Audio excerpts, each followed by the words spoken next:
তারেক রহমানের দেশে ফিরতে কোনো অসুবিধা নেই।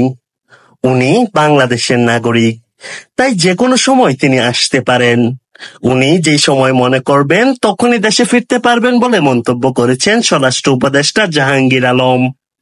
অন্তর্বর্তী সরকারের স্বরাষ্ট্র উপদেষ্টা লেফটেন্যান্ট জেনারেল অবসরপ্রাপ্ত মোহাম্মদ জাহাঙ্গীর আলম চৌধুরী বৃহস্পতিবার দুপুরে গাজীপুরের শালনা হাইওয়ে থানা ৬৩ বিজিবি ব্যাটালিয়ন ক্যাম্প সহ শ্রীপুরের কয়েকটি স্থান পরিদর্শন করতে এসে উপরোক্ত কথাগুলো বলেন। স্বরাষ্ট্র উপদেষ্টা আরো বলেন, ভারতে যদি বাংলাদেশের লোক থাকে অবশ্যই তাদেরকে বাংলাদেশ গ্রহণ করবে, তবে সেটা প্রপার চ্যানেলে আসতে হবে।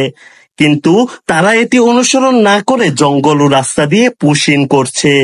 বেআইনিভাবে অমানবিক পুশ ইন মানা হবে না, সে ব্যাপারে তাদেরকে ফরেন মিনিস্ট্রির মাধ্যমে জানানো হয়েছে।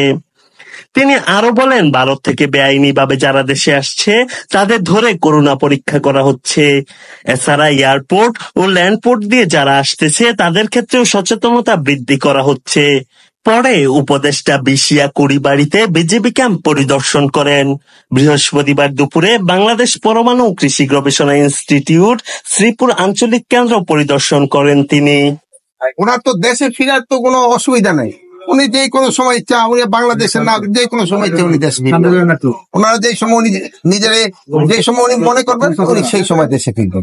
করলাম ভাইয়ের আবার অনেকে পকেটে রেখে দিছে, এটা পকেটে না, এটা নাকে রাখতে হবে, বুঝতে নাক মুখে, যেহেতু এই যে স্বাস্থ্য, এই জন্য আপনাদের একটু সচেতন সবাই করতে হবে, সবাই যেন মাস্ক ব্যবহার করে। এই যে এখনো কিন্তু আমাদের এটা ওইরকম অত কোনো বড় সমস্যা হচ্ছে না, তারপরেও আমাদের এটা সবাই ব্যবহার করতে, এটা সচেতনামূলক ব্যবস্থা। সবাই এই কোভিডের জন্য একটু সচেতন হইতে হবে, সবাই এই একসাথে যে সময় একটু মাস্ক ব্যবহার করবে।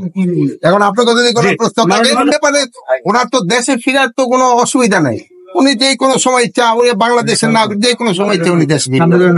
ওনারা যে সময় উনি নিজের যে সময় উনি মনে করবেন উনি সেই সময় দেশে ফিরবেন। আমরা এই ব্যাপারে ফরেন মিনিস্ট্রিতে লিখছি, ফরেন মিনিস্ট্রি ফরেন অ্যাডভাইজারও আপনাদের বলছে, তারাও কিন্তু তাদের চিঠি দিচ্ছে যে আমাদের বাংলাদেশি নাগরিক যদি ওই অগদেশে থাকে আমরা অবশ্যই নিব, কিন্তু তারা একটা প্রপার চ্যানেলে আসতে হবে। নিয়ম হলো প্রপার চ্যানেলে। ওনারা করে না যে এটা ফলো না করে এই জঙ্গলে রাস্তা দেখি দেখা না ওই সব জায়গায় গিয়ে করে, এটা একটু অমানবিক। এই যেগুলো আমরা কিন্তু এটা শুধু আমাদের না, আমাদের যে অ্যাম্বাসেডার আছে, হাই কমিশনার আছে দিল্লি, তাকেও এটা বলা হয়েছে, এবং ফরেন অ্যাডভাইজার এই ব্যাপারে আপনাকে কিন্তু রিফার করছে। আপনি জানেন যে আমাকে যেই সব ইগুলি আছে তাদের সবার ক্ষেত্রে একটু টেস্ট করা হচ্ছে, যেমন আমরা কিন্তু এখন এয়ারপোর্ট তারপরে ল্যান্ডপোর্ট এইগুলির ক্ষেত্রে কিন্তু একটু সচেতনতা বৃদ্ধি করার জন্য বলা হয়েছে। এই জন্য আগে কিন্তু নিজেকে আপনাকে সচেতন হইতে হবে।